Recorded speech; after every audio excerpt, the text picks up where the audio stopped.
Today, I would like to introduce our speaker. Beth Lueck is Professor of English in the Department of Languages and Literatures at UW-Whitewater. Her most recent book is Transatlantic Women, 19th Century American Women Writers and Great Britain, co-edited with Bridget Bailey and Lucinda Damon Bach. President of the Harriet Beecher Stowe Society, she directed the international conference Transatlantic Women, 19th Century American Women Writers in Great Britain, Ireland, and Europe in 2008, and directed Transatlantic Women II in Florence in 2013. She teaches courses in American literature, 19th century women writers, Gothic literature, and the Civil War. Although she was born in Pennsylvania, Dr. Lueck's roots in Wisconsin go back to the 1840s when her mother's family emigrated from the East Coast to Lodi, Wisconsin to farm. Welcome, Dr. Beth Lueck. Thank you, Claire. Thank you. It's nice to see you all, especially on such a cold day. I appreciate your coming out. Do let me know in the back if you can't hear. I'm going to talk about Harriet Beecher Stowe's Uncle Tom's Cabin, her famous bestseller, and talk first a little bit about why she wrote the novel, and then look at her portraits of mothers, particularly slave mothers in the novel, and try to demonstrate how she links this to the need for abolition, which is one of the main reasons she wrote the novel. So the first question is, why did Harriet Beecher Stowe write Uncle Tom's Cabin? She gave a number of answers depending on at different times of her life. One of them comes out of her own background, and that is that her son Charlie, at the time her youngest, died of cholera when she and her husband were living in Cincinnati in 1849. And she said that his death made her feel what it was for a mother to be separated from her children, because she understood then what slave mothers felt when their children were taken away from them. And Charlie was, at the time, she had, he was the sixth of 7 children born in 14 years. And she seems to have felt his death very, very strongly. I think one factor was that her husband was, I think, in Germany at the time. In any case, he's not home, and he's way too far even to come back in time for Charlie's death. So she felt this very, very strongly. And Stowe writes about this later in a letter to writer Eliza Cabot Fallon in 1852. In the letter that is quoted here, Stowe writes about her loss of her baby Charlie, and notice that she links it, her anguish, immediately to the pain and suffering of other people. And she says that her only wish out of this terrible experience is that something good might come out of it, and for her, the good would be to help other people. And so she ends with commenting on her feeling for mothers who are separated from their children. And the date of this is 1852, so she's already written and published Uncle Tom's Cabin. So she's really connecting it to her writing of that work and to her feelings expressed in that work. So this experience of losing her own child is transformed by Harriet Beecher Stowe in the novel. And in the novel, she focuses in particular on a slave family from Kentucky. And the mother's name is Eliza, and the little boy's name is Harry. And the husband's name is George. And so Stowe transforms her loss of her boy, her little baby, into Eliza's fears about losing her own baby, who is threatened by the slave trade. So we'll come back to that. But there were a couple of other reasons she gave for writing Uncle Tom's Cabin. One is that her sister-in-law challenged her, and I'm quoting, to write something to make the nation feel what an accursed thing slavery is. Stowe also said she had a vision of Tom, the Tom of the title, being whipped. And it came to her when she was in church in Brunswick, Maine, which is where she lived when she wrote Uncle Tom's Cabin. And if you go to Brunswick, as I did, you can go to the church and they have the pew where Stowe sat with her family every Sunday, and they have it marked so you can be there and channel her energy if you want. She comes from a family of ministers, and this is very much also informs Uncle Tom's Cabin. Her husband is a minister. Her father, Lyman Beecher, is a famous Calvinist minister of the day. All her brothers became ministers, so this is very much a part of the work also. Later in life, Stowe is asked by somebody if she were the author of Uncle Tom's Cabin, and she entirely denied authorship, and she said, God wrote it. And then one more comment on why she wrote. She's saying this to Lord Denham, who is an Englishman, and I'm quoting, she said, I wrote what I did because as a woman, as a mother, I was oppressed and brokenhearted with the sorrows and injustice I saw. Because as a Christian, I felt the dishonor to Christianity. Because as a lover of my country, I trembled at the coming day of wrath. So how does motherhood figure in Uncle Tom's Cabin? And how does it become one of the moral forces behind the novel, along with her Christian faith? Stowe identified, as I said, with slave mothers who had lost their children when they were sold away from their mothers. She wanted her readers, men and women, mothers and fathers, to understand the sorrow of these mothers, to identify with them, and critically to sympathize with them, and to become politically engaged to abolish slavery in the United States. So brief background, the book is first published in serial form in a newspaper in 1851. It's published by a newspaper in Washington that is an abolitionist paper, the National Era. And then later it is published as a 2-volume book in 1852. And because there was no international copyright at the time, Stowe didn't make any money from the millions of copies that were sold abroad, not a penny. Though I should point out that later the women of Great Britain took what was called the penny offering, and they asked everyone who had read her novel to donate a penny, and that was given to Harriet Beecher Stowe when she visited. So the strongest link between Stowe's own experience of losing a child, Charlie, and a slave mother's is made through Eliza and her little boy, Harry.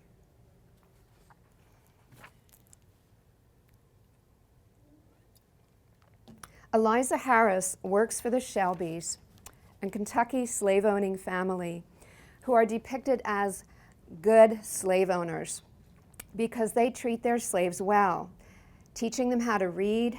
They teach them about Christianity, and they're allowed to have their own worship services, and they generally don't split up families. But Stowe chooses this family intentionally because she wants to show that no one is safe, even in the family of a good slave owner. And she shows how it will destroy families. So Mr. Shelby, Mr. Shelby, who is the father, he becomes in debt to another man, and he can't pay off his debt. So when his notes are bought up by a slave trader, the slave trader insists on immediate repayment, or he would take the whole plantation. And he insists that the balance be paid off in human trade. So the most valuable slave on the farm is Uncle Tom, the Tom of the title. And when the slave trader sees little Harry, who is Eliza's little boy, and he sees him capering and singing, which is a scene that most modern readers find offensive, he's described as a handsome boy, and he could be, quote, raised for the market. So the slave trader sees Harry and says, I want him and your most expensive slave, and that's it. That's all I'll take. So Mrs. Shelby objects to the sale because they have always promised their slaves they would not break up families. And in particular, Tom is a faithful slave. His Christianity is stressed throughout the novel, and he has been promised his freedom one day. So Mrs. Shelby feels it is particularly wrong to sell Tom. Eliza overhears her master telling about the sale, and she's very frightened, so she takes little Harry and she runs off in the night with him. Coincidentally, her husband also escapes north at the same time, and his master is treating him badly because of his jealousy. So what we get in the novel is George Harris escaping north, we get Eliza and Harry escaping north, and neither one knows about the other, so they're also worried that the other person will be captured in this escape.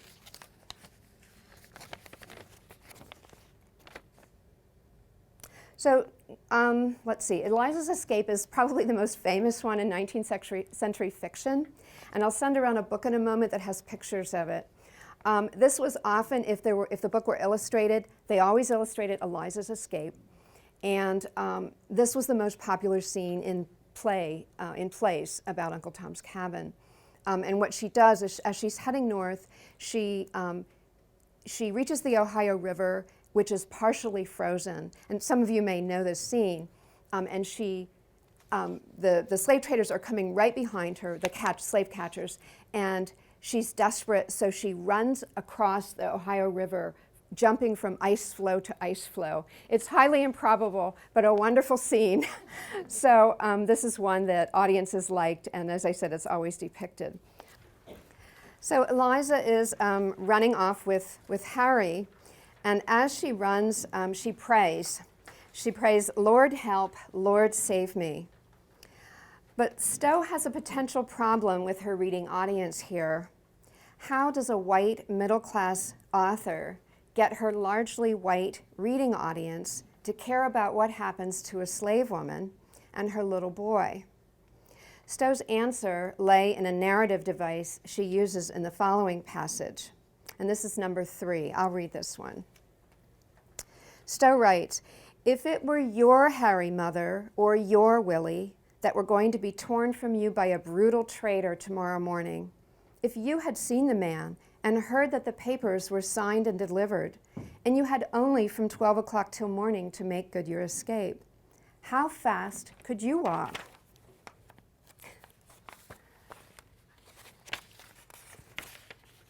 Sorry.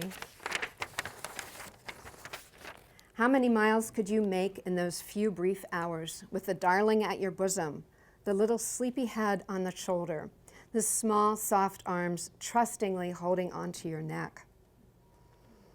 So how does Stowe draw in her audience and make them care about Eliza and Harry? She addresses them directly, here as mother. If you recall, she says, "If it were your Harry, mother, or your Willie." And notice she first uses the name of the boy, Harry, but then she says Willie, and I think what she expects the reader and readers to think of, oh, my son John, my son Robert, my little girl. They all kind of fill in the blank with their own child. So she addresses her audience directly here as mother, knowing that a good percentage of her audience are mothers. And she addresses them directly. It is your Harry or your Willie.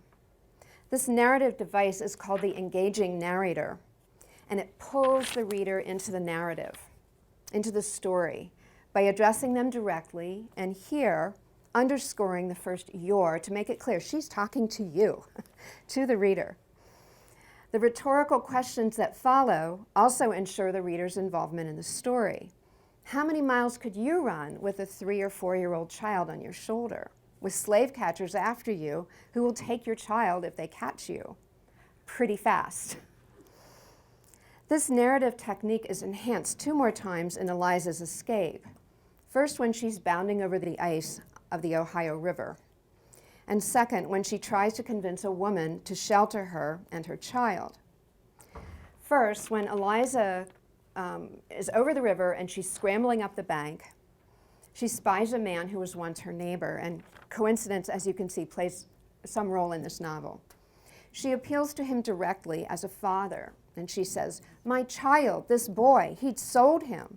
Oh, Mr. Sims, "You've got a little boy." How could he refuse? And he helps her. Second, when Eliza takes refuge at the home of Senator Byrd and his wife, and the senator has coincidentally just voted to pass the fugitive slave law, which required people, citizens, even north of the Mason-Dixon line, to help catch runaway slaves. Eliza is desperate, trying to convince the senator and his wife to hide her and her son. The author tells us that Eliza notices that Mrs. Byrd is wearing deep mourning. So she would have been dressed all in black. Eliza manipulates Mrs. Byrd, showing what they have in common as mothers. She's very sharp, so she observes the deep mourning that Mrs. Byrd is wearing, and she recognizes that it's been a recent loss. It would be less than a year if she's wearing deep mourning. So they have both lost children, and the author underscores this connection by noting that everyone present, quote, shows signs of hearty sympathy. That is, they all weep. The senator, his wife, the little boys, the brothers of the dead boy, the cook, another old servant, everybody cries. The tears they shed would demonstrate to the mid-century audience that they feel sympathy for the mother. They feel sympathy for her potential loss, that they care about her and that they identify with her suffering. This sympathy and these tears are not just intended to make the audience cry. And yes, as readers, we were expected to cry too. It was intended to call them to action. So if you feel sympathy for someone, then you care about them, then you might be moved to act to change the world, in this case to abolish slavery. And the senator himself helps, perhaps somewhat improbably, but he drives Eliza and Harry to a safe house where they can then go on the Underground Railroad to Canada. Mrs. Byrd gives Harry clothing from her dead boy. And the author says she goes to a drawer that she had never opened since he had died. And she looks at the clothes, and she looks at Harry, and sees they're about the same size, and offers the clothing from her child. So again, the connection is made. Eliza's Harry is like Mrs. Byrd's lost boy. And in a way, we also have a sort of displacement. So Harry is alive, and it's as if Mrs. Byrd's little boy comes back to life through Harry when he puts Harry's clothes on. And if you think about Harriet Beecher Stowe's loss of her son, she's bringing her son back to life in a way too, through a sort of authorial sleight of hand. She's having a little boy come back to life or stay alive in her novel, even though her little boy had died. As I said, you, dear readers, were expected to weep also as you read this. And as I was typing this up yesterday, I couldn't help but think of my own son in danger in Afghanistan and now home safe. He's right back there, and he came back two days ago from deployment. And I got a lump in my throat when I read that, and I actually got one right now. But I digress. But I think concerns of mothers and fathers for children are universal. So Stowe underscores the sympathy that the Byrd family feels for Harry and Eliza and the help that they give her, endangering their lives in the process by contrasting it with the brutality and heartlessness of the slave traders and slave catchers who pursue them. Here is Marks, a slave catcher, explaining how he avoids trouble with female slaves who have children. This is number 5. He says, "Why, I buys a gal, and if she's got a young un to be sold, I just walks up and puts my fist to her face and says, 'Look here now, if you give me one word out of your head, I'll smash your face in.' I won't hear one word, not the beginning of a word," I says to them. "This here young un's mine and not yourn. You don't cut up none of your shines about it, or I'll make ye wish ye'd never been born." I tell ye, they sees it ain't no play, and when I gets hold, I makes 'em as whist as fishes, and if one of 'em begins and gives a yelp, why? And Mr. Loker brought down his fist with a thump that fully explained the hiatus. Other examples of Stowe's focus on slave mothers and children in Uncle Tom's Cabin abound. I'll just give you a couple. One is Lucy, a slave woman who's on a boat that's heading further south with all the passengers to be sold. And she's holding her baby, and I think she falls asleep, and the slave trader takes the baby from her while they're both asleep. And when she wakes up and discovers it's gone, she drowns herself in the river without a word. Aunt Chloe's children, Aunt Chloe is Uncle Tom's wife. All 3 children are rendered fatherless by his sale. And even though he promises to come back and Mrs. Shelby tries to redeem him, he never sees his children again.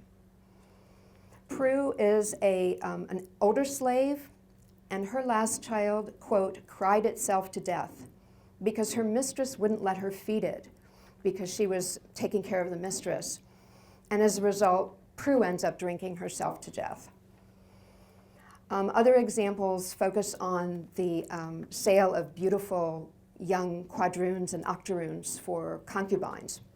And Cassie, once a beautiful young woman who becomes a concubine to a series of slave owners, has her children taken away from her after she'd been told they would not be. And when she gets pregnant and has another baby, she holds the baby in her arms and gives it enough laudanum to kill it. And she says, I will never let another child grow up in slavery. So the author offers pretty horrific examples of what happens to slave mothers and how they're separated from their children.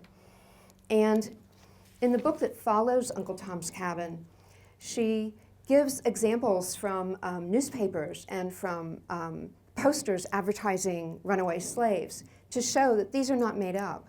They're real examples. These are things that happen in the real world.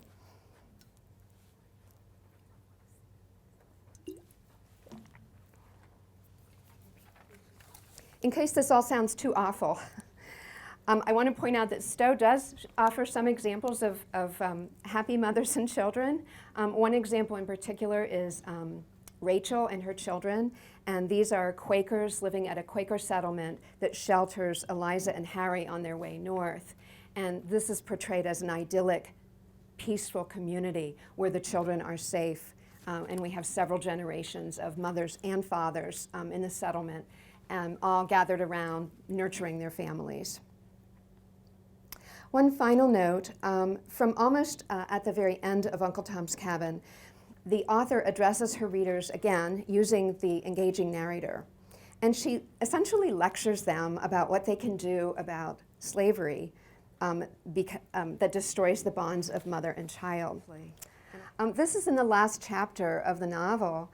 And in this chapter, Stowe essentially grabs her readers by the lapel. She addresses them using that engaging narrator. Mothers and fathers, she's like, you have to care. Like, is this something we're going to allow to happen? She talks about the cradles of your own children. Well, that's enough to wring a tear from most of the readers. The sacred love that you bear your child. And she begs them to pity the mother who has not one legal right to protect, guide, or educate the child of her bosom. And then at the end, she begs, quite simply, I beseech you, she says, pity those mothers that are made childless, etc. And then again, uses a rhetorical question to draw in her audience. Mothers of America, is this a thing to be defended, sympathized with, passed over in silence? And I should point out that this is she's writing this in 1851. So this is well before the Civil War.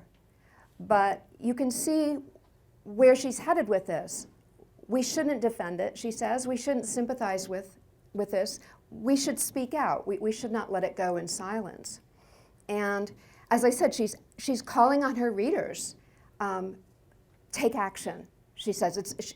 Some people call this a sentimental novel in the sense of, oh, it's just meant, to evoke feeling and make people cry. But it's not.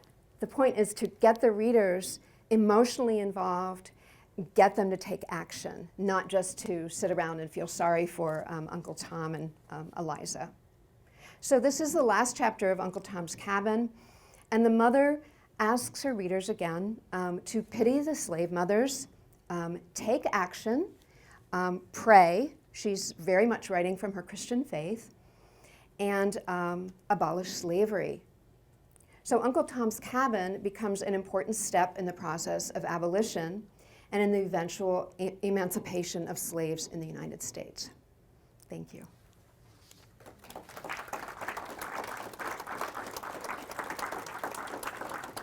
Okay, we have a bit of time for questions. If folks have questions related to today's presentation, please raise your hand and I'll come around with this miniature microphone. Questions? Okay, just a moment.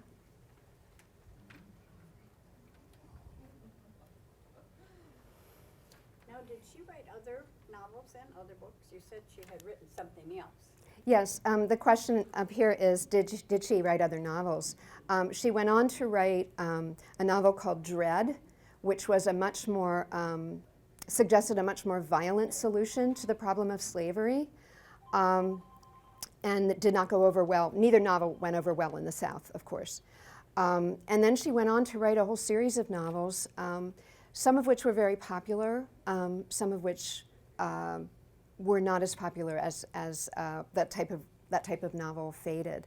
The one I've been working on is Agnes of Sorrento, which was written after Stowe went to Italy for the winter with part of her family, and she sets it in the 15th century. In 15th century Florence, but has this very fiery young woman as her protagonist. So her work goes off in a different direction. Yes. Can you give us some account of how effective the book actually was, Uncle Tom's Cabin? I think that Stowe scholars and the Stowe Center, which focuses on her work, say that it set fire to the world. It really fired up the whole world because not only was it published in the United States, in Britain, it was available really cheaply. It was printed on cheap paper, so anyone could afford it. It would cost just a few cents. And it was reprinted and translated all over Europe. It was translated into dozens of languages. So in that respect, it was widely available. And supposedly, President Lincoln, when he was introduced to Harriet Beecher Stowe, said, "So this is the little lady that started this big war." That is not substantiated by anyone. And it was actually Harriet Beecher Stowe's daughter who told that story. And as I recall, she wasn't there. So, but it's certainly not credited. I don't think it started the Civil War, but it got people to take action. I think it did. Does that answer your question? Okay.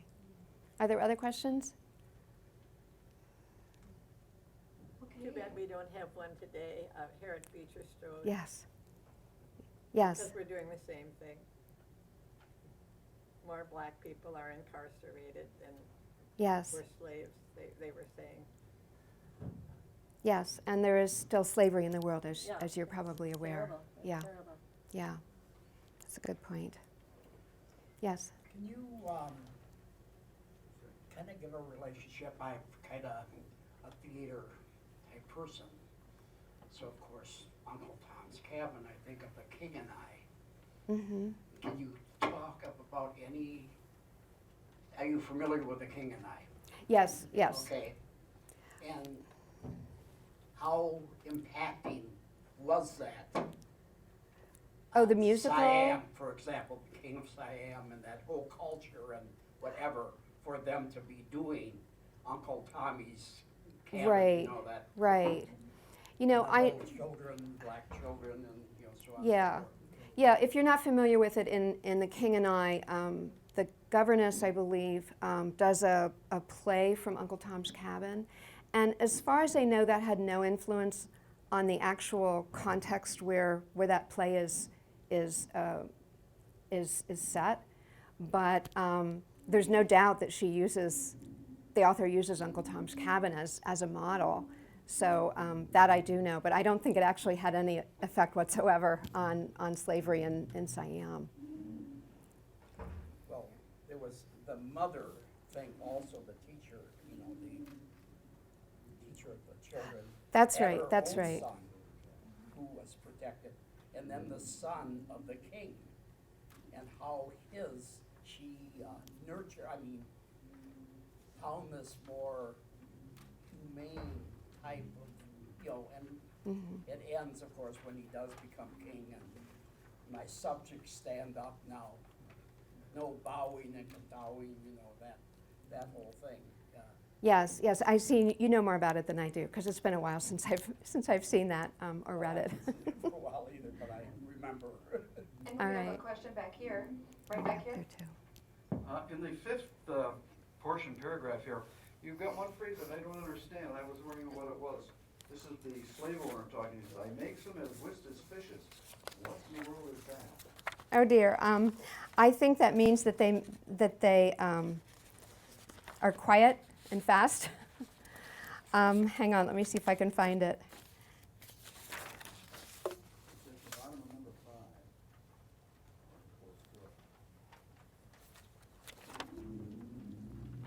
5. I didn't look up what that whist means. It's clearly slang of the time period.